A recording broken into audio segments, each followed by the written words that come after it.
ਦੋਸਤੋ ਪੰਜਾਬੀ ਟ੍ਰਿਬਿਊਨ ਦੇ ਰੋਜ਼ਾਨਾ ਪ੍ਰੋਗਰਾਮ ਵੇਲੇ ਦੀ ਗੱਲ ਵਿੱਚ ਤੁਹਾਡਾ ਸਵਾਗਤ ਹੈ। ਮੈਂ ਆਤਿਸ਼ ਗੁਪਤਾ ਤੁਹਾਡੇ ਸਾਹਮਣੇ ਹਾਜ਼ਰ ਹਾਂ ਤੇ ਅੱਜ ਅਸੀਂ ਗੱਲ ਕਰਾਂਗੇ ਕੇਂਦਰ ਸਰਕਾਰ ਵੱਲੋਂ ਕਿਸਾਨਾਂ ਨਾਲ ਗੱਲਬਾਤ ਦੀ ਸੰਭਾਵਨਾ ਬਾਰੇ। ਸਾਡੇ ਨਾਲ ਗੱਲਬਾਤ ਕਰਨ ਲਈ ਵਿਸ਼ੇਸ਼ ਤੌਰ ਤੇ ਹਾਜ਼ਰ ਨੇ ਸਾਡੇ ਸੀਨੀਅਰ ਪੱਤਰਕਾਰ ਸ਼੍ਰੀ ਹਮੀਰ ਸਿੰਘ ਜੀ। ਹਮੀਰ ਸਿੰਘ ਜੀ, ਤੁਹਾਡਾ ਬਹੁਤ ਬਹੁਤ ਸਵਾਗਤ ਹੈ ਜੀ। ਜੀ ਸ਼ੁਕਰੀਆ। ਹਮੀਰ ਸਿੰਘ ਜੀ, ਖੇਤੀ ਕਾਨੂੰਨਾਂ ਖਿਲਾਫ ਕਿਸਾਨਾਂ ਦਾ ਸੰਘਰਸ਼ ਪਿਛਲੇ ਲੰਬੇ ਸਮੇਂ ਤੋਂ ਚੱਲ ਰਿਹਾ ਹੈ ਤੇ ਹੁਣ ਕੇਂਦਰ ਸਰਕਾਰ ਨੇ ਜਿਹੜਾ ਕਿਸਾਨਾਂ ਨਾਲ ਗੱਲਬਾਤ ਕਰਨ ਲਈ ਮੁੜ ਸਰਗਰਮੀਆਂ ਸ਼ੁਰੂ ਕਰ ਦਿੱਤੀਆਂ ਨੇ। ਪਹਿਲਾਂ ਜਿੱਥੇ ਕੇਂਦਰ ਸਰਕਾਰ ਦੇ ਉੱਚ ਅਧਿਕਾਰੀ ਕਿਸਾਨਾਂ ਨਾਲ ਗੱਲਬਾਤ ਕਰ ਰਹੇ ਸੀ, ਉੱਥੇ ਹੀ ਹੁਣ ਦੇਸ਼ ਦੇ ਰੱਖਿਆ ਮੰਤਰੀ ਰਾਜਨਾਥ ਸਿੰਘ ਨੇ ਕਿਸਾਨ ਆਗੂਆਂ ਨਾਲ ਗੱਲਬਾਤ ਕਰਕੇ ਮੀਟਿੰਗ ਦੀ ਪੇਸ਼ਕਸ਼ ਕੀਤੀ ਹੈ। ਪਹਿਲਾਂ ਹੋਈ ਮੀਟਿੰਗ ਤੇ ਜਿਹੜਾ ਹੁਣ ਰਾਜਨਾਥ ਸਿੰਘ ਵੱਲੋਂ ਦਿੱਤੇ ਗਏ ਸੱਦੇ ਨੂੰ ਤੁਸੀਂ ਕਿਵੇਂ ਦੇਖਦੇ ਹੋ?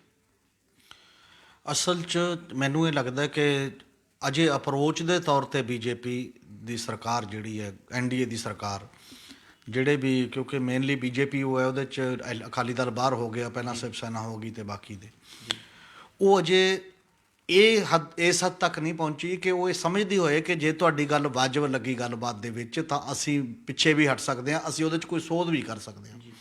ਔਰ ਮੈਨੂੰ ਲੱਗਦਾ ਕਿ ਇਹ ਮਾਹੌਲ ਤਾਂ ਇਸ ਕਰਕੇ ਬਣ ਰਿਹਾ ਕਿਉਂਕਿ ਇੱਕ ਤਾਂ ਸਵਾਲ ਬਹੁਤ ਬੜੇ ਪੱਧਰ 'ਤੇ ਉੱਠ ਰਿਹਾ ਕਿ ਇੰਨਾ ਚਿਰ ਤੋਂ, ਇੰਨੀ ਦੇਰ ਤੋਂ ਇੱਕ ਸੂਬੇ ਦੇ ਕਿਸਾਨ ਖਾਸ ਤੌਰ 'ਤੇ ਲਗਾਤਾਰ ਸਟਰਗਲ 'ਚ ਨੇ, ਦੂਜੇ ਹਰਿਆਣੇ 'ਚ ਵੀ ਲਗਾਤਾਰ ਅੰਦੋਲਨ 'ਚ ਨੇ, ਔਰ ਫਿਰ ਸਾਰੀਆਂ ਜਥੇਬੰਦੀਆਂ ਨੇ ਇਕੱਠੀਆਂ ਹੋ ਕੇ 4 ਘੰਟੇ ਦਾ ਜਾਮ ਲਾਇਆ, ਜਿਹੜਾ ਕਿਹਾ ਜਾ ਰਿਹਾ ਕਿ ਘੱਟੋ ਘੱਟ 18 ਰਾਜਾਂ ਦੇ ਵਿੱਚ 2,500-3 ਹਜ਼ਾਰ ਜਗ੍ਹਾ ਜਾਮ ਲੱਗਿਆ 4 ਘੰਟਿਆਂ ਦਾ। ਔਰ ਇੰਨੀ ਬੇਚੈਨੀ ਦੇ ਬਾਵਜੂਦ ਸਰਕਾਰ ਕੋਈ ਕੋਸ਼ਿਸ਼ ਕਰਦੀ ਨਾ ਦਿਖੇ, ਨਾ ਜਿੱਥੇ ਬੀਜੇਪੀ ਦੀਆਂ ਸਟੇਟ ਗੌਰਮੈਂਟਾਂ ਨੇ ਉਹਨਾਂ 'ਚੋਂ ਕੋਈ ਦੇਖੇ ਆਪਣੇ ਕਿਸਾਨਾਂ ਨਾਲ ਗੱਲ ਕਰਦੀ, ਨਾ ਕੇਂਦਰ ਦੀ ਸਰਕਾਰ। ਇਹ ਉਹਦੀ ਇੱਕ ਮਨੋਦਸ਼ਾ ਨੂੰ ਦੱਸਦੀ ਹੈ, ਉਹਦੀ ਮਾਨਸਿਕਤਾ ਨੂੰ ਦੱਸਦੀ ਹੈ। ਹਾਂ, ਪੰਜਾਬ ਵਰਗੇ ਸੂਬੇ ਦੇ ਵਿੱਚ ਜਿਵੇਂ ਪਹਿਲਾਂ ਅਕਾਲੀ ਦਲ ਦੇ ਅੰਦਰ ਬਗਾਵਤੀ ਸੁਰ ਉੱਠਣੇ ਸ਼ੁਰੂ ਹੋ ਗਏ ਸੀ ਕਿ ਜੇਕਰ ਤੁਸੀਂ ਕਿਸਾਨਾਂ ਦੀ ਗੱਲ ਨਹੀਂ ਸੁਣਦੇ, ਉਹਦੇ ਮੁਤਾਬਕ ਐਨਡੀਏ 'ਚੋਂ ਬਾਹਰ ਨਹੀਂ ਆਉਂਦੇ ਜਾਂ ਇਹਨਾਂ ਬਿੱਲਾਂ ਦਾ ਵਿਰੋਧ ਨਹੀਂ ਕਰਦੇ, ਤਾਂ ਪਾਰਟੀ ਬੜੇ ਵੱਡੇ ਪੱਧਰ 'ਤੇ ਟੁੱਟ ਸਕਦੀ ਸੀ। ਬੀਜੇਪੀ ਦਾ ਵੀ ਹੁਣ ਪੰਜਾਬ ਦੀ ਦਾ ਇਹੀ ਹਾਲ ਲਗਭਗ ਹੁੰਦਾ ਜਾ ਰਿਹਾ ਹੈ ਕਿਉਂਕਿ ਪਹਿਲਾਂ ਕਈ ਲੋਕ ਜਿਹੜੇ ਇਹਨਾਂ ਦੀ ਕੋਰ ਕਮੇਟੀ ਤੱਕ ਵੀ ਰਹੇ ਨੇ, ਚਾਹੇ ਉਹ ਕੰਗ ਸੀ ਜਾਂ ਉਸ ਤੋਂ ਬਾਅਦ ਉਹ ਗਿੱਲ ਸੀ ਜਿਹੜਾ ਕਿਸਾਨ ਮੋਰਚੇ ਦਾ ਬਣਾਇਆ, ਅਤੇ ਕੱਲ੍ਹ ਹੀ ਇੱਕ ਸਾਬਕਾ ਜ਼ਿਲ੍ਹਾ ਪ੍ਰਧਾਨ ਬੀਜੇਪੀ ਦਾ ਅਕਾਲੀ ਦਲ 'ਚ ਚਲਾ ਗਿਆ, ਅਤੇ ਇਦੋਂ ਪਹਿਲਾਂ ਜਿਹੜਾ ਗੱਲਬਾਤ ਲਈ ਇੱਕ ਕਮੇਟੀ ਬਣਾਈ ਸੀ ਸੁਰਜੀਤ ਕੁਮਾਰ ਜੈਣੀ ਸਾਬਕਾ ਸਿਹਤ ਮੰਤਰੀ ਦੀ ਅਗਵਾਈ 'ਚ, ਅਤੇ ਜੈਣੀ ਉਹਨਾਂ ਨੇ ਵੀ ਇਸ ਲੈਵਲ ਦੀ ਜਿਹੜੀ ਬੰਬਾਰਡਮੈਂਟ ਕਰਦੀ ਇੱਕ ਇੰਟਰਵਿਊ ਦਿੱਤੀ ਵੱਖ-ਵੱਖ ਥਾਵਾਂ 'ਤੇ ਕਿ ਜੇ ਮੈਨੂੰ ਬਣਾਇਆ ਕਿ ਉਹ ਜਦ ਸੁਣੀ ਨਹੀਂ ਜਾਣੀ, ਕਿਸੇ ਨੇ ਕੋਈ ਗੱਲ ਨਹੀਂ ਸੁਣ ਰਹੇ, ਕੋਈ ਗੱਲ ਕਰ ਨਹੀਂ ਰਹੇ, ਕਿਉਂਕਿ ਹੁਣ ਤੱਕ ਅਜੇ ਬੀਜੇਪੀ ਸ਼ਾਇਦ ਪਹਿਲੀ ਵਾਰ ਇੰਨਾ ਕੁ ਮੰਨਿਆ ਕਿ ਕਿਸਾਨ ਅੰਦੋਲਨ ਕਰ ਰਹੇ ਨੇ। ਹੁਣ ਤੱਕ ਤਾਂ ਉਹ ਇਹੀ ਕਹਿੰਦੇ ਰਹੇ ਕਿ ਕਾਂਗਰਸੀ ਚੱਕ ਕੇ ਕਰਾ ਰਹੇ ਨੇ, ਕੋਈ ਹੋਰ ਚੱਕ ਕੇ ਕਰਾ ਰਿਹਾ, ਮਤਲਬ ਕਿਸਾਨਾਂ ਦਾ ਕੋਈ ਅੰਦੋਲਨ ਹੋ ਰਿਹਾ ਹੈ।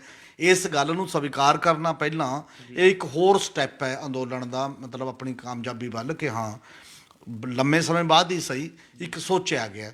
ਡੈਮੋਕ੍ਰੇਟਿਕ ਕੰਟਰੀ 'ਚ ਕਿਸੇ ਜਮਹੂਰੀ ਦੇਸ਼ ਦੇ ਵਿੱਚ ਐਡੇ ਵੱਡੇ ਪੱਧਰ 'ਤੇ ਲੋਕ ਪਰੇਸ਼ਾਨ ਹੋਣ ਅਤੇ ਗੌਰਮੈਂਟ ਉਹਦੇ 'ਤੇ ਗੱਲ ਤੱਕ ਨਾ ਕਰੇ, ਇਹ ਬਹੁਤ ਬੜਾ ਸਵਾਲ ਹੈ। ਦੂਜਾ ਸਵਾਲ ਸਾਡੇ ਮੀਡੀਆ 'ਤੇ ਹੈ, ਨੈਸ਼ਨਲ ਮੀਡੀਆ 'ਤੇ, ਕਿ ਐਡੇ ਵੱਡੇ ਪੱਧਰ 'ਤੇ ਜਾਮ ਹੋਣ ਦੇ ਬਾਵਜੂਦ ਇੱਕ ਸਟੋਰੀ ਕਿਸੇ ਮੇਨ ਚੈਨਲਾਂ ਦੇ ਉੱਤੇ ਦਿਖਾਈ ਨਹੀਂ ਗਈ ਉਸ ਪੱਧਰ ਦੇ ਉੱਤੇ। ਉਹ ਜਿਵੇਂ ਇਹ ਹੈ ਕਿ ਕੋਈ ਕਿਸੇ ਹੋਰ ਦੇਸ਼ ਦੇ ਵਾਸੀ ਨੇ ਕਿਸਾਨ, ਅਤੇ ਜਿਹੜਾ ਅਰਬਨ ਮੀਡੀਆ ਜਾਂ ਅਰਬਨ ਟਾਈਪ ਦੇ ਲੋਕ ਜਾਂ ਬਾਕੀ ਦਾ ਗੌਰਮੈਂਟਾਂ, ਉਹ ਕਿਸੇ ਹੋਰ ਦੇਸ਼ 'ਤੇ ਰਾਜ ਕਰ ਰਹੇ ਨੇ, ਹੋਰ ਦੇਸ਼ ਨੂੰ ਦਿਖਾਉਣਾ ਚਾਹੁੰਦੇ ਨੇ। ਇਹ ਬਹੁਤ ਵੱਡਾ ਇੱਕ ਖਤਰਨਾਕ ਪਾੜਾ, ਇੱਕ ਗੈਪ ਹੈ, ਔਰ ਇਹ ਗੈਪ ਅਜੇ ਪੂਰੀ ਤਰ੍ਹਾਂ ਉਸ ਪਾਸੇ ਵੱਲ ਨਹੀਂ ਸੁਧਰਦਾ। ਇਹ ਠੀਕ ਹੈ ਕਿ ਵੱਖ-ਵੱਖ ਲੀਡਰਾਂ ਕੋਲ ਬੀਜੇਪੀ ਦੇ ਗਰੁੱਪ ਗਏ, ਗਿਆਨੀ ਹੋਣੀ ਗਏ, ਹਰਜੀਤ ਗਰੇਵਾਲ ਜਾਂ ਬਾਕੀ ਦੇ ਜਿਹੜੇ ਲੋਕ, ਉਹ ਖੇਤੀ ਮੰਤਰੀ ਨੂੰ ਵੀ ਮਿਲੇ, ਉਹ ਰਾਜਨਾਥ ਸਿੰਘ ਕੋਲੇ ਗਏ। ਇਹ ਵਿਚਾਰੇ ਪੰਜਾਬ ਵਾਲੇ ਤਾਂ ਮੇਰੇ ਖਿਆਲ ਇੱਥੇ ਫਸੇ ਹੋਏ, ਇਹ ਕੋਸ਼ਿਸ਼ ਕਰ ਰਹੇ ਨੇ ਚੱਲ ਆਹ ਨਹੀਂ ਸੁਣਦਾ ਦੂਜੇ ਕੋਲ ਵਗ ਜਾਓ, ਦੂਜਾ ਨਹੀਂ ਸੁਣਦਾ ਤੀਜੇ ਕੋਲ। ਅਜੇ ਤੱਕ ਪ੍ਰਧਾਨ ਮੰਤਰੀ ਨੇ ਪੰਜਾਬ ਦੀ ਬੀਜੇਪੀ ਦੀ ਟੀਮ ਨੂੰ ਵੀ ਬੁਲਾ ਕੇ ਸੁਣਨ ਦੀ ਕੋਸ਼ਿਸ਼ ਕੀਤੀ ਹੈ ਕਿ ਅਸਲ 'ਚ ਕੀ ਗੱਲ ਹੈ। ਅਜੇ ਤੱਕ ਪ੍ਰਧਾਨ ਮੰਤਰੀ ਤੱਕ ਨੇ ਜਿਹਦੇ ਕੋਲ ਫੈਸਲਾ ਕਰਨ ਦੀ ਤਾਕਤ ਹੈ, ਜਿਹਦੇ ਮੁਤਾਬਕ ਚੀਜ਼ਾਂ ਚੱਲਣੀਆਂ ਨੇ, ਹਜੇ ਤੱਕ ਆਪਣੇ ਹੀ ਜਿਹੜਾ ਭਾਰਤੀ ਕਿਸਾਨ ਸੰਘ ਹੈ ਉਹਦੀ ਲੀਡਰਸ਼ਿਪ ਨਾਲ ਮੁਲਾਕਾਤ ਕੀਤੀ ਹੈ ਬੁਲਾ ਕੇ ਕਿ ਤੁਸੀਂ ਵੀ ਕਿਉਂ ਇਹਦੇ ਖਿਲਾਫ ਹੋ, ਅਤੇ ਅਜੇ ਤੱਕ ਤਾਂ ਮੈਨੂੰ ਲੱਗਦਾ ਮਾਨਸਿਕਤਾ ਸੁਣਵਾਈ ਲਈ ਨਹੀਂ, ਇਹ ਇੱਕ ਪ੍ਰੋਸੈਸ ਹੋਰ ਹੋ ਜਾਏਗਾ ਕਿ ਸੱਦਿਆ ਜਾਏਗਾ ਕਿਸਾਨਾਂ ਨੂੰ। ਔਰ ਕਿਸਾਨ ਜਥੇਬੰਦੀਆਂ, ਮੈਨੂੰ ਲੱਗਦਾ ਕਿ ਉਹਨਾਂ ਦੀ ਅਪਰੋਚ ਇਹੀ ਹੈ ਕਿ ਗੱਲਬਾਤ ਤੋਂ ਅਸੀਂ ਇਨਕਾਰ ਨਹੀਂ ਕਰਦੇ, ਪਰ ਤਰੀਕੇ ਨਾਲ ਬੁਲਾਓਗੇ, ਜੇ ਲਿਖਤੀ ਸੱਦਾ ਭੇਜੋਗੇ ਮਾਨ ਸਨਮਾਨ ਨਾਲ, ਉਹਦੇ 'ਚ ਮਿਨਿਸਟਰ ਬੈਠਣਗੇ, ਕੋਈ ਗੱਲ ਹੋਏਗੀ, ਫਿਰ ਅਸੀਂ ਪਹਿਲੀਆਂ ਗੱਲਬਾਤ 'ਚ ਤਾਂ ਕਿਸਾਨਾਂ ਨੇ ਬੇਇੱਜ਼ਤੀ ਮਹਿਸੂਸ ਕੀਤੀ ਹੈ। ਔਰ ਉਹ ਬੇਇੱਜ਼ਤੀ ਜਿਹੜੀ ਆ ਉਹਨਾਂ ਨੂੰ ਹੁਣ ਤੱਕ ਮਤਲਬ ਰੜਕ ਰਹੀ ਆ ਹਜੇ, ਕਿ ਸਾਨੂੰ ਉੱਥੇ ਬੁਲਾ ਲਿਆ ਤੁਸੀਂ, 8 ਆਪਣੇ ਮੰਤਰੀਆਂ ਦੀ ਡਿਊਟੀ ਲਾਤੀ ਕਿ ਪੰਜਾਬ 'ਚ ਜਾ ਕੇ ਕਿਸਾਨਾਂ ਨੂੰ ਸਮਝਾਓ, ਸਾਨੂੰ ਅਫਸਰਾਂ ਨਾਲ ਗੱਲਬਾਤ ਕਰਨੀ ਹੈ। ਫਿਰ ਵੀ ਜਿਹੜੇ ਬੀਜੇਪੀ ਦੇ ਆਗੂਆਂ ਨੇ ਪਹਿਲ ਕਦਮੀ ਘੱਟੋ ਘੱਟ ਜਾਣੀ ਉਹਨਾਂ ਨੇ ਕੀਤੀ ਹੈ ਜਾਂ ਉਹਨਾਂ ਦੀ ਅਗਵਾਈ 'ਚ ਹੋਈ ਹੈ, ਇਹ ਸਵਾਗਤਯੋਗ ਹੈ। ਔਰ ਜੇ ਪੰਜਾਬ ਟੋਟਲ ਇਕੱਠਾ ਹੋਏਗਾ, ਬਾਕੀ ਤਰ੍ਹਾਂ ਤਾਂ ਚਾਹੇ ਮਜਬੂਰੀ ਜਿਵੇਂ ਮਰਜ਼ੀ ਇਕੱਠੀਆਂ ਦਿਖਾਈ ਦੇ ਰਹੀਆਂ ਨੇ, ਕੇਵਲ ਬੀਜੇਪੀ ਨਹੀਂ ਸੀ। ਹੁਣ ਬੀਜੇਪੀ ਦੀ ਪੰਜਾਬ ਇਕਾਈ ਵੀ ਇਹ ਮਹਿਸੂਸ ਕਰਨ ਲੱਗੀ ਹੈ ਕਿ ਪੰਜਾਬ ਦੇ ਫਾਰਮਰ ਦੀ, ਪੰਜਾਬ ਦੀ ਗੱਲ, ਪੰਜਾਬ ਦੇ ਇਹਨਾਂ ਕਾਨੂੰਨਾਂ ਬਾਰੇ ਸੁਣੀ ਨਹੀਂ ਗਈ ਤਾਂ ਇਹ ਗਲਤ ਹੋ ਰਿਹਾ ਹੈ। ਇਹਦਾ ਮਤਲਬ ਜਿਹੜੇ ਪੰਜਾਬ ਦੇ ਵਿੱਚ ਮਾੜੀ ਮੋਟੀ ਕੋਈ ਕਾਣ ਸੀ, ਕੁਛ ਲੀਡਰਾਂ ਦੇ ਵਿੱਚ ਇੱਧਰ ਉੱਧਰ ਕੁਛ ਕਰਦੇ ਸੀ, ਉਸ ਪਾਸੇ ਵੱਲ ਵੀ ਅਸੀਂ ਕਿਸਾਨਾਂ ਨੂੰ ਸਮਝਾਉਣ ਚੱਲੇ ਹਾਂ। ਪੰਜਾਬ ਦੀ ਬੀਜੇਪੀ ਦੀ ਲੀਡਰਸ਼ਿਪ ਦਾ ਵੱਡਾ ਹਿੱਸਾ ਹੁਣ ਪਹਿਲੀ ਵਾਰ ਦਿੱਲੀ ਵੱਲ ਨੂੰ ਚੱਲਿਆ ਕਿ ਸਾਡੀ ਸੁਣਵਾਈ ਕਰੋ, ਕਿਸਾਨਾਂ ਨੂੰ ਸਮਝਾਉਣ ਦੀ ਬਜਾਏ। ਇਹ ਇੱਕ ਚੰਗਾ ਤੇ ਪੋਜ਼ਿਟਿਵ ਕਦਮ ਹੈ। ਹਮੀਰ ਸਿੰਘ ਜੀ, ਜਿਵੇਂ ਹੁਣ ਤੁਸੀਂ ਦੱਸਿਆ, ਅਸੀਂ ਖਬਰਾਂ 'ਚ ਵੀ ਅੱਜ ਪੜ੍ਹਿਆ ਸਭ ਨੇ ਵੀ ਕਿ ਕੇਂਦਰ ਸਰਕਾਰ ਵੱਲੋਂ ਇੱਕ ਪਾਸੇ ਦਾ ਕਿਸਾਨ ਆਗੂਆਂ ਨਾਲ ਮੀਟਿੰਗ ਦੀਆਂ ਤਿਆਰੀਆਂ ਕੀਤੀਆਂ ਜਾ ਰਹੀਆਂ ਨੇ, ਉਹਨਾਂ ਨਾਲ ਫੋਨ ਤੇ ਗੱਲਬਾਤ ਕੀਤੀ ਗਈ ਹੈ, ਸੱਦਾ ਭੇਜਣ ਦੀਆਂ ਤਿਆਰੀਆਂ। ਦੂਜੇ ਪਾਸੇ ਜੇਕਰ ਗੱਲ ਕਰੀਏ ਕੇਂਦਰ ਦੇ ਰਵੱਈਏ ਦੀ, ਕਿ ਕੇਂਦਰ ਵੱਲੋਂ ਹਲੇ ਤੱਕ ਪੰਜਾਬ ਦੇ ਵਿੱਚ ਕੋਈ ਰੇਲ ਗੱਡੀ ਸ਼ੁਰੂ ਨਹੀਂ ਕੀਤੀ ਗਈ। ਪਹਿਲਾਂ ਉਹਨਾਂ ਨੇ ਮਾਲ ਗੱਡੀਆਂ ਸ਼ੁਰੂ ਕਰਨ ਦਾ ਬਹਾਨਾ ਲਾਇਆ, ਉਸ ਤੋਂ ਬਾਅਦ ਜਿਹੜਾ ਸੀ ਮੁਸਾਫਰ ਗੱਡੀਆਂ ਦਾ ਬਹਾਨਾ ਲਾਇਆ, ਵੀ ਕਿ ਹਲੇ ਤੱਕ ਪੰਜਾਬ ਦੇ ਵਿੱਚ ਕੋਈ ਗੱਡੀ ਸ਼ੁਰੂ ਨਹੀਂ ਹੋਈ। ਡੈਡਲੌਕ ਦੀ ਸਥਿਤੀ ਜਿਹੜੀ ਹੈਗੀ ਹੈ ਪੰਜਾਬ ਦੇ ਵਿੱਚ ਬਣੀ ਹੋਈ ਹੈ। ਇਸ ਕੇਂਦਰ ਦੇ ਰਵੱਈਏ ਨੂੰ ਜਿਹੜਾ ਹੈਗਾ ਤੁਸੀਂ ਕਿਵੇਂ ਦੇਖੋਗੇ? ਮੈਨੂੰ ਤਾਂ ਇਹ ਵੀ ਲੱਗਦਾ, ਕਿਉਂਕਿ ਪਹਿਲਾਂ ਤੋਂ ਹੀ ਕੇਂਦਰ ਦਾ ਰਵੱਈਆ ਕੋਈ ਬਹੁਤ ਜ਼ਿਆਦਾ ਕਿਸੇ ਵੀ ਅੰਦੋਲਨ ਪ੍ਰਤੀ ਮਤਲਬ ਬਹੁਤ ਚੰਗਾ ਨਹੀਂ ਰਿਹਾ, ਕਦੇ ਵੀ ਨਹੀਂ ਰਿਹਾ। ਸ਼ਾਹੀਨ ਬਾਗ ਨਾਲ ਜੋ ਕੇਂਦਰ ਨੇ ਕੀਤਾ ਉਹ ਸਭ ਦੇ ਸਾਹਮਣੇ ਹੈ। ਇਦੋਂ ਬਿਨਾਂ ਦੇ ਜਿਹੜੇ ਅੰਦੋਲਨ ਹੋ ਰਹੇ ਨੇ, ਅੰਦੋਲਨਾਂ ਪ੍ਰਤੀ ਐਟੀਟਿਊਡ ਜਿਹੜਾ ਹੈ, ਉਹ ਐਟੀਟਿਊਡ ਇਹ ਹੈ ਕਿ ਇਹ ਸ਼ਾਇਦ ਕਿਸਾਨਾਂ ਤੇ ਦੇਸ਼ ਧਰੋਹੀ ਦਾ ਤਾਂ ਮਤਲਬ ਲੈਵਲ ਚਿਪਕਦਾ ਨਹੀਂ ਹੈ, ਨਹੀਂ ਤਾਂ ਹੁਣ ਤੱਕ ਦੇਸ਼ ਧਰੋਹੀ ਚਿਪ ਜਾਂਦਾ ਕਿ ਇਹ ਬੰਦੇ ਦੇਸ਼ ਨੂੰ ਖਰਾਬ ਕਰਦੇ ਨੇ। ਨਰਿੰਦਰ ਮੋਦੀ ਦਾ ਪੁਤਲਾ ਫੂਕਣਾ ਹੋਣ ਦਾ ਮਤਲਬ ਹੈ ਦੇਸ਼ ਧਰੋਹੀ ਹੋਣਾ, ਨਹੀਂ ਤਾਂ ਹੁਣ ਤੱਕ ਲਾ ਦਿੰਦੇ, ਕਿਉਂਕਿ ਇਹ ਹੋਰ ਟਾਈਪ ਦਾ ਇੱਕ ਕਿੱਤਾ ਹੈ, ਹੋਰ ਟਾਈਪ ਦਾ ਇੱਕ ਪੇਸ਼ਾ ਹੈ, ਇਹਦੇ ਤੇ ਨਹੀਂ ਲੜ ਚਿਪਕ ਰਿਹਾ ਉਸ ਪੱਧਰ ਦਾ। ਔਰ ਇਸੇ ਕਰਕੇ ਮੈਨੂੰ ਲੱਗਦਾ ਕਿ ਉਹ ਸਬਕ ਸਿਖਾਉਣ ਵਾਲਾ ਜਿਹੜਾ ਇੱਕ ਤਰੀਕਾ ਹੈ। ਤੁਸੀਂ ਪੈਸੇਂਜਰ ਗੱਡੀਆਂ ਦੀ ਜਿੱਦ ਕਿਉਂ ਕੀਤੀ ਹੋਈ ਹੈ, ਇਹਦੇ ਪਿੱਛੇ ਕੀ ਕਾਰਨ ਹੈ?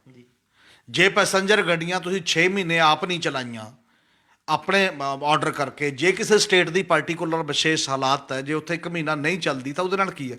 ਸਭ ਤੋਂ ਬੜਾ ਸੰਕਟ ਬਸਤਾਂ ਦਾ।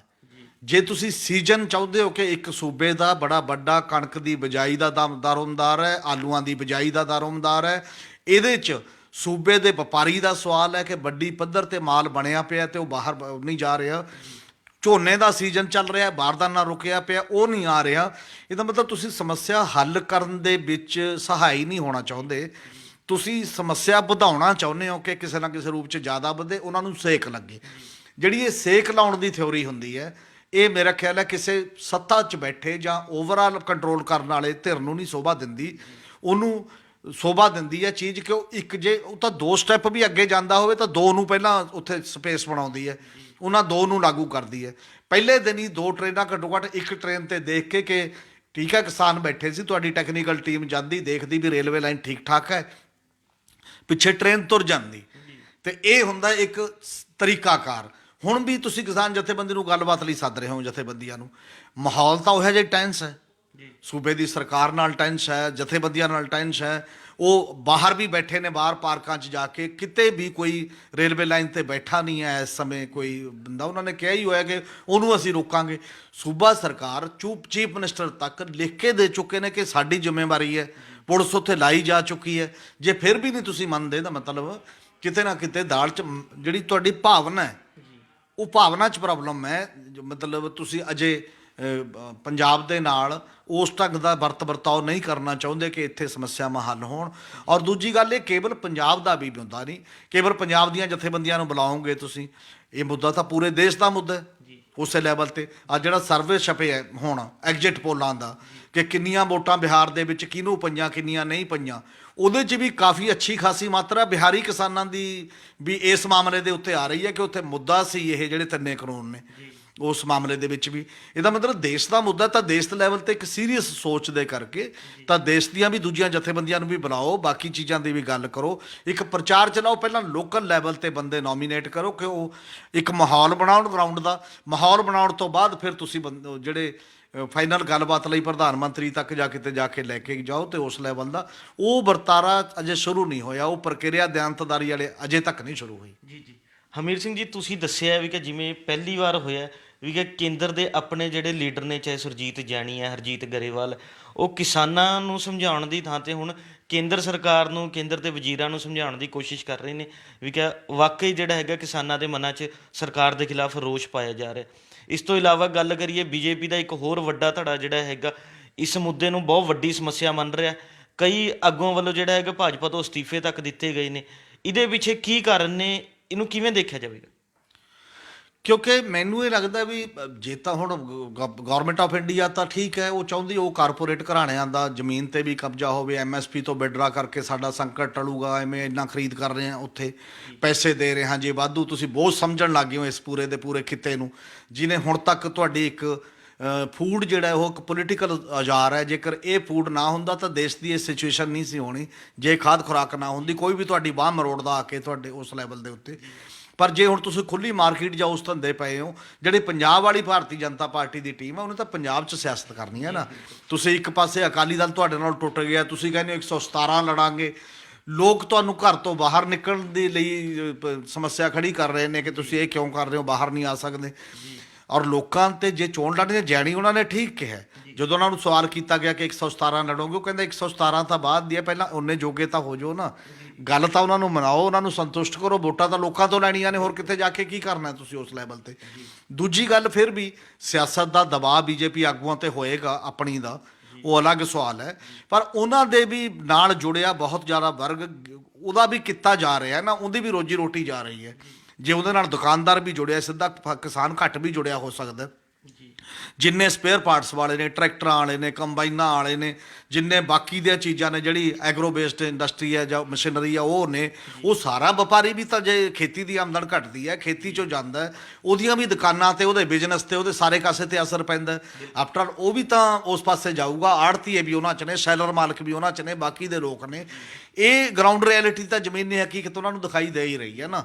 ਜਾਣਬੁੱਝ ਕੇ ਜਿਵੇਂ ਅਕਾਲੀ ਦਲ ਨੇ ਪਹਿਲਾਂ ਐਵੇਂ 2-3 ਮਹੀਨੇ ਲੰਘਾਤੇ ਇਕੱਲੇ ਵੀ ਇਹ ਬਿੱਲ ਬਹੁਤ ਵਧੀਆ ਨੇ, ਅਸੀਂ ਚਿੱਠੀ ਲਿਆ ਦਿੰਦੇ ਹਾਂ, ਅਸੀਂ ਫਲਾਨਾ ਕਰ ਦਿੰਦੇ ਹਾਂ, ਉਵੇਂ ਬੀਜੇਪੀ ਦੀ ਲੀਡਰਸ਼ਿਪ ਨੇ ਅਜਾਈਂ ਗਵਾਇਆ ਪੰਜਾਬ ਵਾਲਿਆਂ ਨੇ ਆਪਣਾ ਟਾਈਮ ਕਿ ਅਸੀਂ ਸਮਝਾਉਣ ਚਲੇ ਜਾਂਦੇ ਹਾਂ ਫਲਾਨਾ। ਔਰ ਹੁਣ ਉਹਨਾਂ ਨੂੰ ਸਮਝ ਆ ਗਈ ਹੈ, ਮੇਰਾ ਖਿਆਲ ਹੈ ਇੱਕ ਦੇਰ ਆਏ ਦਰੁਸਤ ਆਏ, ਇੱਕ ਚੰਗੀ ਸਮਝ ਹੈ, ਔਰ ਉਸ ਪਾਸੇ ਵੱਲ ਚੱਲਣ ਦੀ ਸਵਾਲ ਹੈ। ਜੀ ਜੀ ਜੀ। ਹਮੀਰ ਸਿੰਘ ਜੀ, ਤੁਸੀਂ ਹੁਣੇ ਜ਼ਿਕਰ ਕਰਕੇ ਹਟੇ ਬਿਹਾਰ ਚੋਣਾਂ ਦਾ, ਜਿਨ੍ਹਾਂ ਦੇ ਨਤੀਜੇ ਕੱਲ੍ਹ ਆਉਣ ਵਾਲੇ ਨੇ। ਕੁਝ ਲੋਕ ਇਹ ਕਿਸਾਨੀ ਸੰਘਰਸ਼ ਨੂੰ ਬਿਹਾਰ ਚੋਣਾਂ ਨਾਲ ਵੀ ਜੋੜ ਕੇ ਦੇਖ ਰਹੇ ਨੇ, ਅਸੀਂ ਮੰਨਦੇ ਹਾਂ, ਅਤੇ ਜਿੱਥੇ ਕਿ ਓਵਰਆਲ ਸਥਿਤੀ ਬਹੁਤ ਹੀ ਮਾੜੀ ਦਿਖਾਈ ਦੇ ਰਹੀ ਹੈ। ਇਸ ਸਭ ਨੂੰ ਜਿਹੜਾ ਬਿਹਾਰ ਚੋਣਾਂ ਦੇ ਸੀਨ ਨੂੰ ਤੁਸੀਂ ਕਿਵੇਂ ਦੇਖਦੇ ਹੋ? ਕਿਉਂਕਿ ਮੈਨੂੰ ਲੱਗਦਾ ਕਿ ਹਰ ਚੋਣ, ਜੇਕਰ ਤੁਸੀਂ ਜੇਤੂ ਰੱਥ 'ਤੇ ਸਵਾਰ ਹੁੰਦੇ ਹੋ ਨਾ, ਤੇ ਚੱਲੀ ਜਾਂਦਾ ਤੁਹਾਡਾ ਰੱਥ, ਫਿਰ ਤੁਸੀਂ ਬੇਪਰਵਾਹ ਹੁੰਦੇ ਹੋ। ਜੇ ਡੀਮੋਨੀਟਾਈਜੇਸ਼ਨ ਕਰਤੀ, ਜੇ GST ਦੇ ਵਿੱਚ ਸੰਕਟ ਆਇਆ ਸਟੇਟਾਂ ਨੂੰ, ਬਾਕੀ ਦਾ NIA ਆ ਗਿਆ, CAA ਆ ਗਿਆ, ਫਿਰ ਵੀ ਤੁਸੀਂ ਜਿੱਤ ਗਏ 2019, ਤੇ ਫਿਰ ਤੁਹਾਨੂੰ ਲੱਗਦਾ ਵੀ ਜੋ ਮਰਜ਼ੀ ਕਰਦੇ ਆ, ਚੱਲੀ ਜਾ ਰਹੇ ਆ, ਕੋਈ ਗੱਲ ਨਹੀਂ। ਪਰ ਜਦੋਂ ਤੁਹਾਡਾ ਹਾਰਨ ਵਾਲੇ ਪਾਸੇ ਟਰੈਂਡ ਚੱਲਦਾ, ਤਾਂ ਕਿਤੇ ਨਾ ਕਿਤੇ ਜਿੱਡਾ ਮਰਜ਼ੀ ਮਜ਼ਬੂਤ ਕੋਈ ਲੀਡਰ ਹੋਵੇ ਜਾਂ ਪਾਰਟੀ ਹੋਵੇ, ਉਹਨੂੰ ਦੁਬਾਰਾ ਸੋਚਣਾ ਪੈਂਦਾ ਕਿ ਕਿਤੇ ਗੜਬੜ ਹੋ ਰਹੀ ਹੈ, ਔਰ ਇਸ ਕਰਕੇ ਇਹਨੂੰ ਦੇਖਣਾ ਚਾਹੀਦਾ। ਔਰ ਜਿਵੇਂ ਐਗਜ਼ਿਟ ਪੋਲ ਦਿਖਾ ਰਹੇ ਨੇ, ਜੇਕਰ ਰਿਜ਼ਲਟ ਉਹੀ ਆਉਂਦਾ ਜਿਹੜਾ ਕਿ ਕੱਲ੍ਹ ਨੂੰ ਹੁੰਦਾ ਹੈ, ਤੇ ਜੇ ਉੱਥੇ ਬੀਜੇਪੀ ਜਾਂ ਉਹਦਾ ਗਰੁੱਪ NDA ਨਹੀਂ ਸੱਤਾ ਦੇ ਵਿੱਚ ਆਉਂਦਾ, ਤਾਂ ਦੂਜਾ ਧੜਾ ਲਾਜ਼ਮੀ ਹੈ। ਕਿਉਂਕਿ ਉੱਥੇ ਮੇਨਲੀ ਜਿਹੜਾ ਗਰੁੱਪ ਹੈ, ਜਿਹੜਾ ਗਠਬੰਧਨ ਬਣਿਆ ਹੋਇਆ, ਉਹ ਰਾਸ਼ਟਰੀ ਜਨਤਾ ਦਲ ਹੈ ਜਿਹੜਾ ਮੇਨਲੀ ਹੈ, ਫਿਰ ਖੱਬੇ ਪੱਖੀ ਨੇ CPI, CPM, ਲਿਬਰੇਸ਼ਨ ਤੇ ਕਾਂਗਰਸ, ਇਹ ਇਕੱਠਾ ਹੈ। ਤਾਂ ਉੱਥੇ ਦੀ ਇੱਕ ਗੌਰਮੈਂਟ ਦੀ ਵੀ ਆਵਾਜ਼ ਹੋਏਗੀ ਨਾਲ, ਫਿਰ ਐਜ ਏ ਗੌਰਮੈਂਟ ਵੀ, ਜਿਵੇਂ ਬਾਕੀ ਦੀਆਂ ਚੀਜ਼ਾਂ ਨੇ। ਈਵਨ ਇਹ ਵੀ ਸਮਝ ਨਹੀਂ ਆਉਂਦੀ ਕਿ ਇਦੋਂ ਪਹਿਲਾਂ ਤਾਂ ਨਤੀਸ਼ ਕੁਮਾਰ ਜਦੋਂ ਪਹਿਲੀ ਚੋਣ ਦੇ ਵਿੱਚ ਇਕੱਠੇ ਲੜ ਕੇ ਬੀਜੇਪੀ ਤੋਂ ਅਲੱਗ ਹੋ ਕੇ ਲੜਿਆ ਸੀ, ਚੀਫ ਮਿਨਿਸਟਰ ਬਣਿਆ, ਤਾਂ ਉਹ ਬਿਹਾਰ ਨੂੰ ਸਪੈਸ਼ਲ ਸਟੇਟਸ ਦੀ ਡਿਮਾਂਡ ਕਰ ਰਿਹਾ ਸੀ ਕਿ ਬਿਹਾਰ ਨੂੰ ਸਪੈਸ਼ਲ ਸਟੇਟਸ ਦਿੱਤਾ ਜਾਏ। ਪਰ ਉਦੋਂ ਬਾਅਦ ਉਹ ਛੱਡਤਾ ਸਾਰਾ ਕੁਛ। ਔਰ ਹਰ ਰਾਜ ਚਾਹੁੰਦਾ ਕਿ ਸਾਨੂੰ ਸਪੈਸ਼ਲ ਸਟੇਟਸ ਦਿਓ, ਸਾਨੂੰ ਵੱਧ ਅਧਿਕਾਰ ਦਿਓ। ਔਰ ਜੇਕਰ ਬਿਹਾਰ ਦੀ ਚੋਣ ਦੇ ਵਿੱਚ ਰਿਜ਼ਲਟ ਬੀਜੇਪੀ ਦੇ ਉਲਟ ਆਉਂਦਾ, ਤਾਂ ਇੱਕ ਤਾਂ ਫੈਡਰਲਿਜ਼ਮ ਦੀ ਔਰ ਵੱਧ ਅਧਿਕਾਰਾਂ ਦੀ ਮੂਵਮੈਂਟ ਮਜ਼ਬੂਤ ਹੋਏਗੀ। ਦੂਜਾ, ਰਾਸ਼ਟਰੀ ਲਾਲੂ ਯਾਦਵ ਦਾ ਇੱਕ ਟਰੈਕ ਰਿਕਾਰਡ ਰਿਹਾ ਬਾਵਜੂਦ ਇਹਦੇ ਕਿ ਉਹ ਰਾਸ਼ਟਰੀ ਜਨਤਾ ਦਲ ਦਾ, ਉਹ ਕੰਪਰੋਮਾਈਜ਼ ਨਹੀਂ ਕਦੇ ਉਹਨੇ ਕੀਤਾ ਬੀਜੇਪੀ ਦੀ ਜਿਹੜੀ ਲਾਈਨ ਹੈ ਫਿਰਕੂ ਟਾਈਪ ਦੀ ਉਸ ਲੈਵਲ ਦੇ ਉੱਤੇ। ਤਾਂ ਇਹ ਧਿਰ ਥੋੜ੍ਹੀ ਮਜ਼ਬੂਤ ਹੋਏਗੀ ਜਿਹੜੀ ਬੀਜੇਪੀ ਨਾਲ ਲੜਾਈ ਦੇ ਮਾਮਲੇ ਦੇ ਵਿੱਚ ਖੜੀ ਹੋਈ ਹੈ। ਇਸ ਸਾਰੇ ਮਾਮਲੇ ਦੇ ਵਿੱਚ ਉਹਦਾ ਅਸਰ ਪੈਣਾ ਇਸ ਲਈ ਸੁਭਾਵਿਕ ਹੈ, ਔਰ ਇਹ ਇੱਕ ਚੰਗਾ ਉਸ ਪਾਸੇ ਵੱਲ ਕਦਮ ਹੋਏਗਾ। ਔਰ ਜਿਵੇਂ ਜੰਮੂ ਕਸ਼ਮੀਰ ਵਾਲੀਆਂ ਪਾਰਟੀਆਂ ਮਿਲ ਗਈਆਂ, ਪੰਜਾਬ ਇੱਕ ਪਾਸੇ ਖੜਾ ਦਿਖਾਈ ਦੇ ਰਿਹਾ ਹੈ, ਕੱਲ੍ਹ ਨੂੰ ਬਿਹਾਰ ਇੱਕ ਪਾਸੇ ਦਿਖਾਈ ਦੇਗਾ, ਛੱਤੀਸਗੜ੍ਹ ਨੇ ਮਤਾ ਪਾਤਾ, ਰਾਜਸਥਾਨ ਨੇ ਆਪਣਾ ਬਿੱਲ ਜਿਹੜੇ ਨੇ ਪਾਸ ਕਰਤੇ, ਛੱਤੀਸਗੜ੍ਹ ਨੇ ਵੀ ਬਿੱਲ ਹੀ ਬਣਾਏ ਨੇ, ਔਰ ਦਿੱਲੀ ਵਾਲੇ ਪਤਾ ਨਹੀਂ ਕਿਉਂ ਮੂੰਹ ਨੂੰ ਮਿੱਟੀ ਮਲੀ ਬੈਠੇ ਨੇ, ਉਹਨਾਂ ਨੂੰ ਵੀ ਬਿੱਲ ਬਣਾਉਣ ਦਾ, ਉਸ ਬਿੱਲ ਲਿਆਉਣ ਦਾ ਸਵਾਲ ਹੈ। ਮਤਲਬ ਇਹ ਕਹਿ ਕੇ ਕਬੂਤਰ ਨੂੰ ਦੇਖ ਕੇ, ਕਬੂਤਰ ਬਿੱਲੀ ਨੂੰ ਦੇਖ ਕੇ ਅੱਖਾਂ ਮੀਚ ਕੇ ਨਹੀਂ ਜਾਨ ਬਚਦੀ। ਕੋਈ ਇਹ ਕਹੇ ਵੀ ਇੱਥੇ ਦਾ ਖੇਤੀਬਾੜੀ ਵਾਲਾ ਨਹੀਂ ਹੈ, ਜੇ ਫਲਾਨਾ ਨਹੀਂ ਧਮਕਾ ਨਹੀਂ, ਇਹ ਫੈਡਰਲ ਸਟਰਕਚਰ ਦਾ ਇਸ਼ੂ ਹੈ। ਉਹ ਵੀ ਪੂਰਨ ਰਾਜ ਦੀ ਮੰਗ ਕਰ ਰਹੇ ਸੀ ਇਦੋਂ ਪਹਿਲਾਂ। ਪੂਰਨ ਰਾਜ ਦੀ ਮੰਗ ਕਰਕੇ ਬਾਹਰ ਸੌਂਦਾ ਚੀਫ ਮਿਨਿਸਟਰ ਸਰਦੀ 'ਚ ਰਜਾਈ ਲੈ ਕੇ ਪੂਰੀ ਸੜਕ ਦੇ ਉੱਤੇ, ਤੇ ਹੁਣ ਕਿੱਧਰ ਗਿਆ ਉਹ ਪੂਰਨ ਰਾਜ ਦਾ ਮਾਮਲਾ। ਮਤਲਬ ਉਹ ਚੀਜ਼ਾਂ ਨੂੰ ਵੀ ਲੋੜ ਹੈ ਉਹ ਸਾਰੇ ਮਾਮਲੇ ਦੇ ਵਿੱਚ ਕਰਨ ਦੀ। ਔਰ ਜਿਹੜੀ ਪੋਲੀਟਿਕਸ ਹੈ, ਫਿਰ ਸ਼ਾਇਦ ਹੁਣ ਤਾਂ ਕਿਸਾਨ ਲੜ ਰਿਹਾ, ਕਿਸਾਨ ਦੀ ਆਪਣੀ ਇੱਕ ਪੋਲੀਟਿਕਸ ਵੀ ਹੈ ਕਿ ਉਹ ਆਪਣੀ ਖੇਤੀ ਵੀ ਬਚਾਉਣਾ ਚਾਹੁੰਦਾ, ਆਪਣੀ ਜ਼ਿੰਦਗੀ ਵੀ। ਤੇ ਇਦੋਂ ਬਾਅਦ ਸ਼ਾਇਦ ਸਿਆਸਤ ਜਿਹੜੀ ਹੈ, ਪੋਲੀਟੀਕਲ ਧਿਰਾਂ ਵੀ ਸਰਗਰਮ ਹੋਣਗੀਆਂ ਬਿਹਾਰ ਤੋਂ ਬਾਅਦ ਕਿ ਹਾਂ ਅਸੀਂ ਕੋਈ ਗਰੁੱਪ ਬਣਾਈਏ, ਕੋਈ ਰੀਜਨਲ ਫੈਡਰਲ ਜਾਂ ਉਸ ਲੈਵਲ ਦਾ ਜਿਹੜਾ ਇੱਕ ਸਹਿਮਤੀ ਕਰੇ ਮਿਨੀਮਮ ਏਜੰਡੇ ਦੇ ਉੱਤੇ, ਉਹ ਰਾਹ ਖੁੱਲ੍ਹੇਗਾ ਉਸ ਇਲੈਕਸ਼ਨ ਦੇ ਨਾਲ। ਇਹ ਸਨ ਸਾਡੇ ਸੀਨੀਅਰ ਪੱਤਰਕਾਰ ਸ਼੍ਰੀ ਹਮੀਰ ਸਿੰਘ ਜੀ, ਜਿਨ੍ਹਾਂ ਨੇ ਸਾਨੂੰ ਦੱਸਿਆ ਵੀ ਕਿ ਕੇਂਦਰ ਦੇ ਖੇਤੀ ਕਾਨੂੰਨਾਂ ਖਿਲਾਫ ਜਿਹੜਾ ਕਿਸਾਨਾਂ ਵੱਲੋਂ ਸੰਘਰਸ਼ ਕੀਤਾ ਜਾ ਰਿਹਾ, ਉਹ ਕੱਲ੍ਹ ਨੂੰ ਬਿਹਾਰ ਚੋਣਾਂ ਦੇ ਨਤੀਜੇ ਆਉਣ ਤੋਂ ਬਾਅਦ ਇੱਕ ਨਵਾਂ ਰੂਪ ਲੈ ਸਕਦਾ, ਇੱਕ ਨਵਾਂ ਮੋੜਾ ਲੈ ਸਕਦਾ। ਉਹ ਕੱਲ੍ਹ ਨੂੰ ਨਤੀਜੇ ਆਉਣ ਤੋਂ ਬਾਅਦ ਪਤਾ ਲੱਗੇਗਾ ਬਿਹਾਰ ਚੋਣਾਂ ਦੇ ਨਤੀਜੇ ਕੀ ਰਹਿੰਦੇ ਨੇ। ਕੱਲ੍ਹ ਨੂੰ ਇਸੇ ਸਮੇਂ ਫਿਰ ਮਿਲਾਂਗੇ ਪ੍ਰੋਗਰਾਮ ਵੇਲੇ ਦੀ ਗੱਲ ਵਿੱਚ। ਧੰਨਵਾਦ।